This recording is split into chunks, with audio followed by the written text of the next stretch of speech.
What is up, guys? It's Jimbo here, and welcome back to another video. Today, we're going to be taking a look at the Brass Attacks sidearm. This could be a replacement for your breach lights out there. So, let's get into the video and talk about the weapon.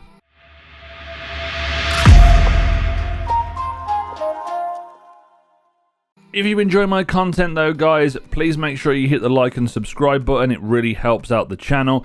And if you can get this video to 20 likes, that'd be absolutely fantastic. Really helps out the channel as well. So, the Brass Attacks, the new Void sidearm from the season. It is a 325 rounds per minute sidearm with the 25 magazine, and it's a 2-burst, so it's more of a brap brap rather than a triple burst. And it may be a little bit of a difference, but it's very much like the breach light that we had in Season of Dawn. So to talk about where to obtain this weapon, if you get yourself, I think it's 2,000 or 3,000 SMG kills and also sidearm kills, you are able to unlock both of the focusing for tier 2 and tier 3 on the Umbral Recaster.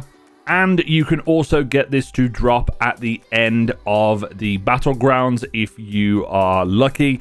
But let's get into the perk rolls and talk about the weapon, because I think it's going to be a very, very fun weapon to use over the next few seasons. So the first perk that I would recommend here is going to be Killing Wind. Killing Wind is a specific perk revolving around final blows, granting immobility, weapon range, and handling for a short duration. It can be fantastic when using a sidearm combined with the second slot perks, because Killing Wind is going to be great to give you that little bit of a boost of range with a sidearm, because they haven't got the greatest of ranges, but it's going to be very, very helpful. Then we have Rapid Hit. Rapid Hit stacks up to a ×5, basically precision hits with the weapon, or rapid precision hits with the weapon, temporarily increases its stability and reload speed. Or you could go with Surplus, increased handling, reload speed, and stability for each fully charged ability. Even then, Threat Detector is another one, but they all kind of do a similar thing, which is giving you reload speed, stability, that type of deal. I would personally recommend Rapid Hit a little bit more, mainly because it increases the reload speed and also the stability. So yeah, that's what you have to choose. So Killing Wind, Surplus, Rapid Hit, they're all really good perks in this first slot.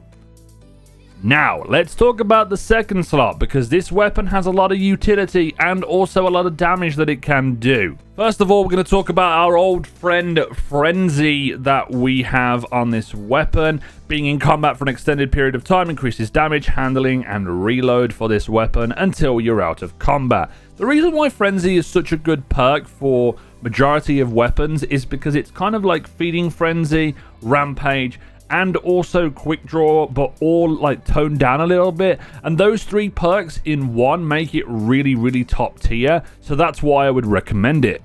But overall, if you want to have like pure damage output, you're going to want to go for One for All, especially on a primary weapon, which is hitting 3 separate targets increases the damage for a moderate duration. We had my One for All on the SMG previously, if you want to go and check that out in the cards up above. And also, you can use One for All quite effectively in certain situations, because you can tap 3 enemies and then do a bunch of damage. Then, if you want to go more the ability route, you can go down Wellspring again. Wellspring, once again, is one of my favorite perks in the game, and it gives you ability energy when you're using the weapon for all of them. So that's your melee, your grenade, and also your class ability. So yeah, definitely a situational type deal. If you want to just use this for abilities, then it's going to be a good facilitator. So Frenzy, One for All, or Wellspring is what you want to go for here. Talking about the pros and cons of the weapon though, the pros for it is that sidearms are pretty nasty up close and personal. They do compete a little bit with SMGs, and if you want something a little bit different that's a little bit more accurate potentially than SMGs, and has a little bit less of a fire rate but does pack a bit more of a punch, then go with this That's the pro of it. It's very, very good at dealing out ad clearing damage. It's got a great set of perks once again. But the only problem with it is the second perk, Frenzy, kind of invalidates the first perks, which is a little bit of a different type of deal when you are dealing with a sidearm. You would like it to have maybe overflow on it. That would make this really good. It is in the curated role, but the secondary perk isn't that great.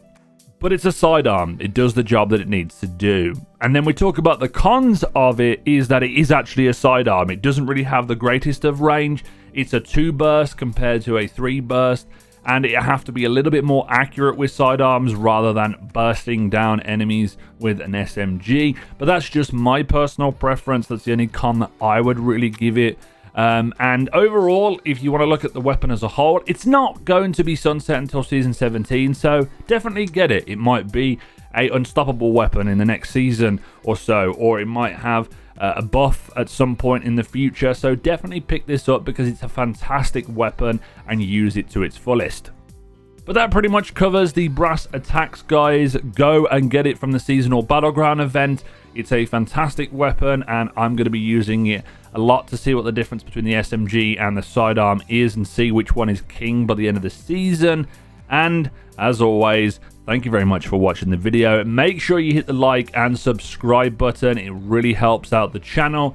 And this has been It's Jimbo, and I will see you guys next time.